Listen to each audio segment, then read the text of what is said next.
Hi, and thanks for joining us. This is TPL Media. My name is Mike, and there's all kinds of great shows at tplmedia.ca, stuff that concerns Canadians. That's what we do. We talk about the issues that are in the news and most on Canadians' minds. So I'll encourage you to go to tplmedia.ca or subscribe where it is you're listening to the show right now or watching it. This is an interesting topic. You know, we're talking about where Canada stands in the world quite often on this network, whether it's in a certain industry or a certain sector, how we're going to advance with the budgets we have and the current status of the world. Tariffs are being placed upon us, and the U.S. is upside down with us on business. But this topic related directly to that, in my mind, an article that arose not too long ago about the brain drain in Canada. Maclean's magazine published this article by the gentleman sitting beside me right now, Adam Bjorndahl. Thank you so much for joining us. Thanks so much for having me. Adam, this article was fascinating, and maybe you could give me sort of the and share with us the key points, the key beats on it. But essentially, you landed yourself in the U.S. trying to find a better way back into Canada as a faculty member with a PhD. And that's kind of where this journey began. But the story is really more recent as the brain drain in Canada widens, and there's a bit of a clampdown in the U.S. for supporting education. It seemed like an optimal moment. Tell us about the article. Well, I started writing the article in January of 2025. So this was before a lot of the stuff had hit the fan. And it was because even at that early stage, it was really clear that this administration was going to wreak havoc on higher education in this country. And it has even more than I expected it to. And that really provides an opportunity for Canada to reverse that brain drain that people have lamented for so long.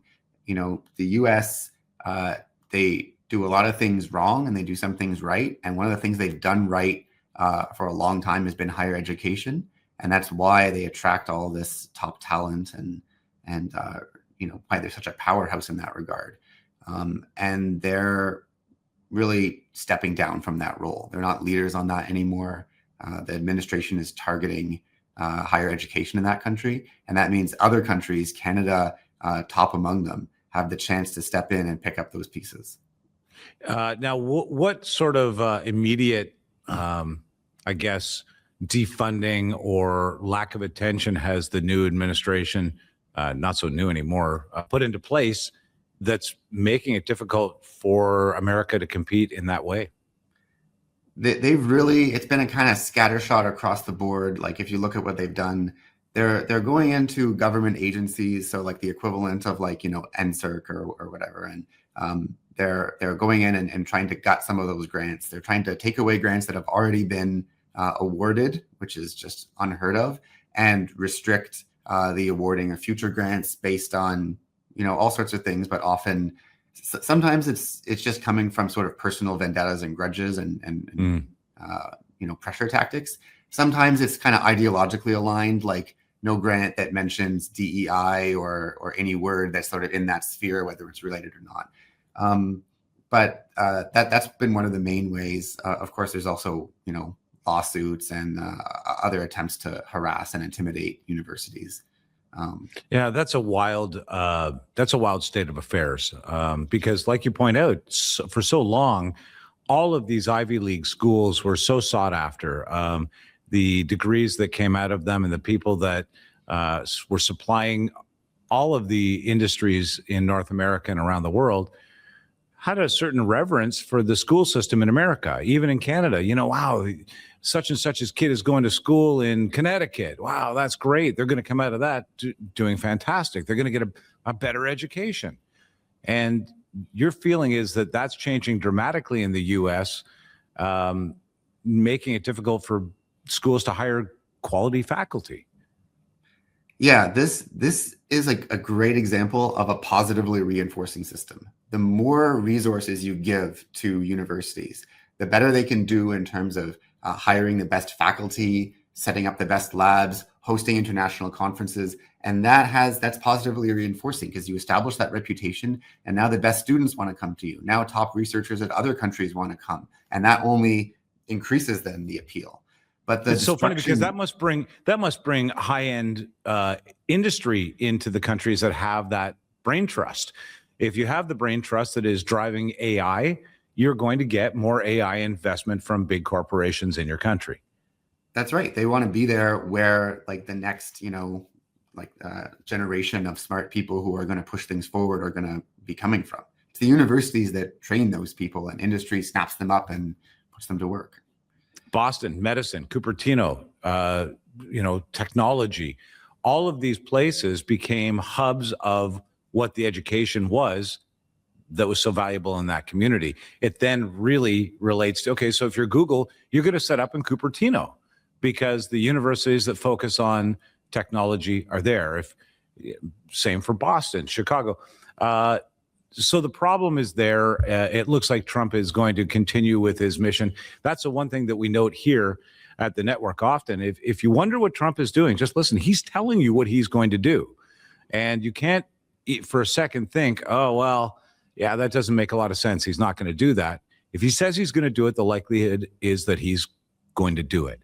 And so if that means cutting DEI infused programs and grants, well, you can count on that being the case, I think. So that means that this is just beginning, in a sense, in America. What has that meant for you personally there? Well, I think it's hit as a kind of shock to everyone working in academia, because things that you used to be able to take for granted, like you have funds coming from the government, from an institution. These aren't handouts. These are funds that you worked hard for, that might have had dozens or hundreds of person hours put in to the applications. Once you're awarded those funds, you need to disperse them. You might be hiring people, PhD students, postdocs. You might be setting up labs or conferences, whatever you're doing with it. So this is all part of a network, and suddenly it's being snapped away. And even when it's not taken away, even just the threat of losing it, think about what that does. It's the same thing that it does in business. Uncertainty reduces people's tolerance for risk. Why would you put hundreds of hours into a grant application if not only might you not get it, which was already some uncertainty, but even if you get it, it's a 5-year term, the administration might cut it off after 1 year. That would be worse than not getting it at all. Yeah, so you're right. Even the psychology of getting that grant and knowing that it could be taken away from you must limit the amount of work that you do. If you have a clear runway, you're going to take off. If there's hurdles along the way, you're never getting off the runway. So now this issue, it's pretty clear. I get it. I think that most people would. What does this mean for Canada? How do we turn this into something that really is an opportunity of the moment for Canada, where we have so many negative moments with the things happening in America? This actually could be a positive. How do you see that? Well, so for starters, Canada has world-class universities and education already.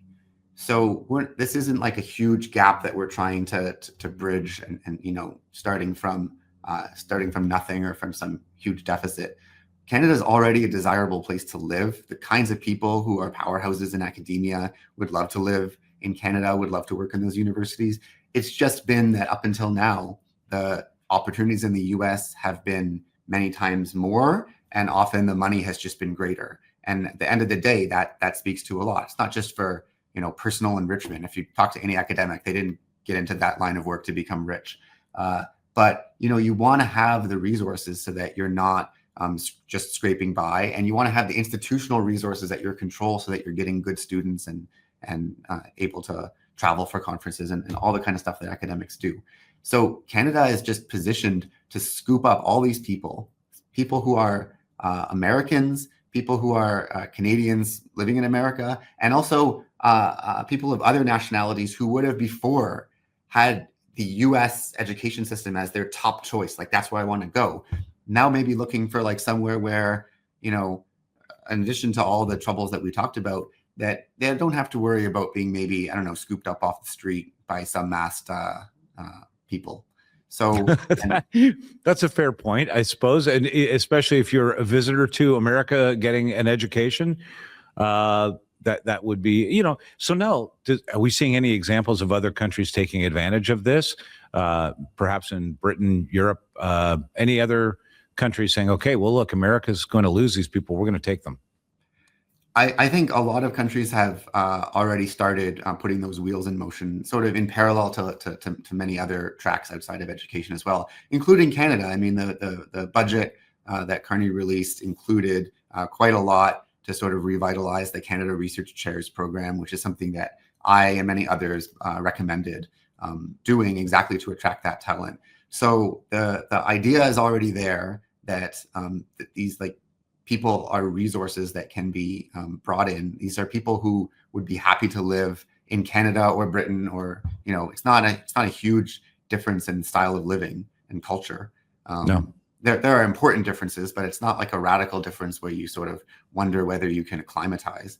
And if you can set yourself up in a place where the environment is stable and safe, and you can do the work that you want to do, academics in some ways are a lot like civil servants, like these people who they're not in it for the money, they're in it because they have some kind of love of that, that form of service, be it like intellectual or public service or whatever. And these people will go where they can follow their passion. Why you, Adam? Why did you write this article? This is, to get into Maclean's magazine is no small thing, especially on a topic like this. Why did you take this on yourself? Well, it was right at the beginning of the administration, taking power, and already they were wreaking havoc. And at the time, I was angry and I was shocked by the extent of it. Little did I know that it would go even, as you were saying, even far past what I dreamed of at that moment, the destruction. But I was angry. I was seeing this great thing being ripped down, and I couldn't do anything to stop it. I can't vote here. I can scream into the void, but I thought, if they're going to ruin this, we don't have to stand by and just say well, I guess the world is done with having, higher education be a source of innovation and just the kind of bright light that it's been. Other people can step up and take on the role that America is abdicating. I think it's such by the way, it's such a logical idea. That we could really focus this moment. As you point out, in the budget, there was something that really did address brain drain. And I think that the brain drain phrase was actually used in the presentation of that portion of the budget. I think that we all kind of thought at that moment, what does this mean? It's an abstract notion, if you think about it, Adam, that a guy who sets up a studio and does a podcast now has to think about, okay, we don't want to lose the brain drain. What exactly is the brain drain? Well, it's not just people with educations, it's the educators that bring the grants, that bring the research, that bring the new minds. Mm-hmm. Maybe try to position that for us so that the average person like myself can understand that brain drain is more than just who gets hired in a country. I think that's a great point. And I think this goes back to what I was saying before about this being positively reinforcing, and also this being an investment that reverberates not just through the fiscal quarter or something, but reverberates down through the years and the decades, honestly. This is a setting where, like you're saying, it's not just the researchers, it's the educators who train the next generation. You also mentioned industry. The industry sets up and looks for talented people. And that also is positively reinforcing. If you're a student, if you're a bright student from anywhere in the world, and you want to be one day hired by whatever it is, Google or your favorite, big tech company, or maybe some other industry, you want to go to the places that, to the institutions that have a record of placing people at those companies. So that makes sense. Yeah. You really do want to identify with the schools that have these specific people. That's right. And so it's positively reinforcing in the sense that the stronger you are in it, the more you attract strong people, and the more you attract strong people, the stronger you become.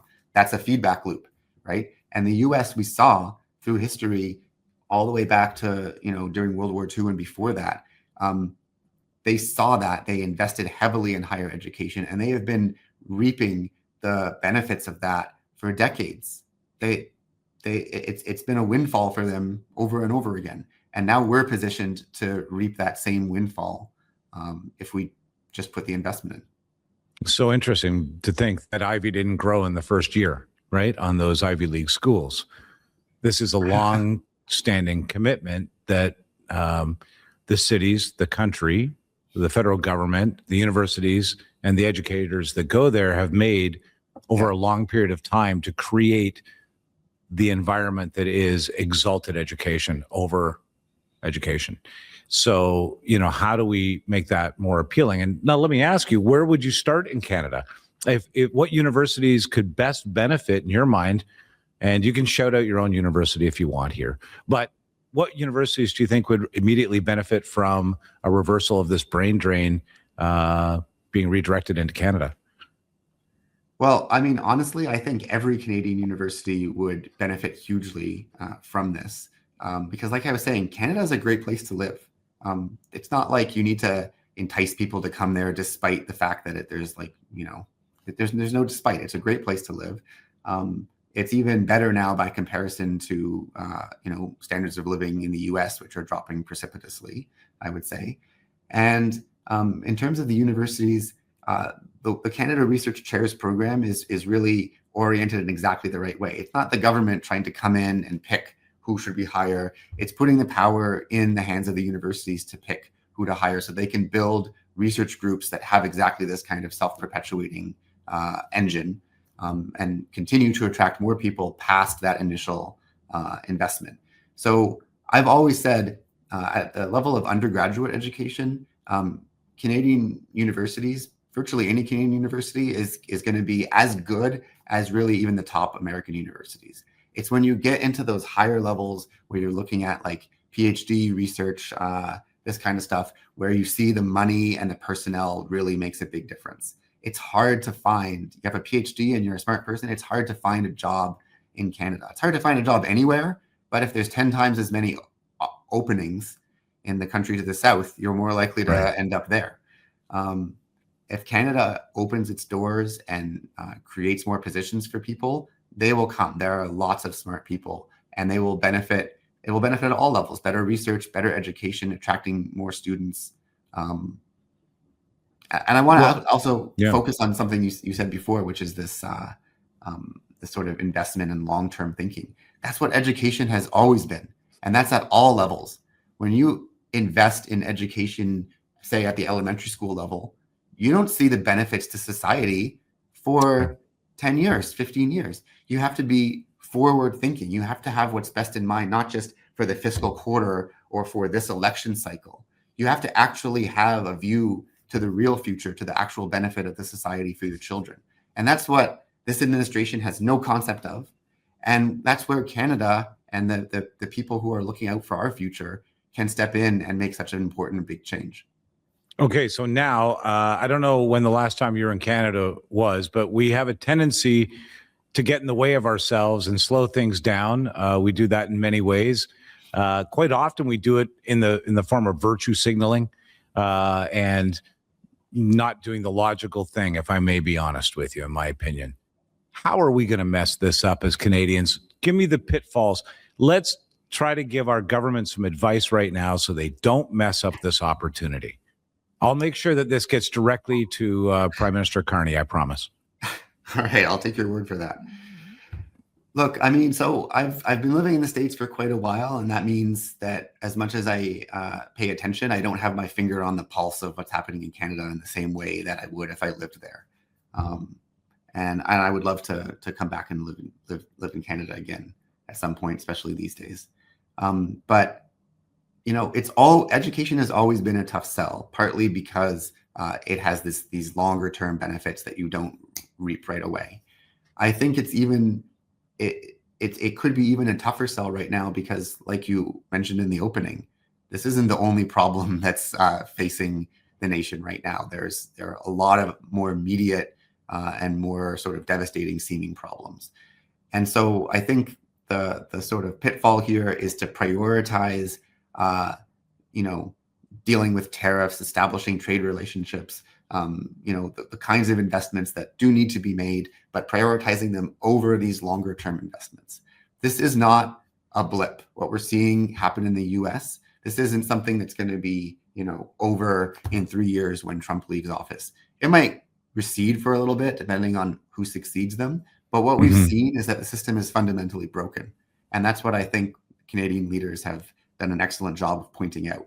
And that reorientation that needs to happen can't just be for the short term. It needs to be for the long term. And that's where the pitfall is. I think that education can be a hard sell because it's for the long term, but so important. It's interesting because now we have a prime minister that's put out a budget that really does look long term. I think because, frankly, he was left with a huge deficit that he had to kind of bury on behalf of his party. But in the end, trying to manage funds at a time where things are difficult in trade globally, the economies are failing and things like that. The one thing that I think that we do see is these national large programs, these infrastructure deals that we're putting together in certain parts of the country. This feels like one of those. Like, this is an opportunity to actually build a physical manifestation of this and say, okay, we are going to create what is a really ideal, enticing offer for people with the brains in the areas we need the most. Maybe it won't be in medicine. It might be in natural resources. It may not be in technology. It might be in gas and environment, these sort of things. But I do think that this really does need to be viewed as one of these national, large, long-term projects. That's the one thing that when I was reading the article, I thought, yeah, this needs to be a long-term commitment. If we want to compete with the Londons of the world, if we want to compete with New York and Boston and all of these other major, California, all these other major states that have outstanding education historically in these incredible universities and schools, we really do need to get a long-term plan together. Do you see any indication of that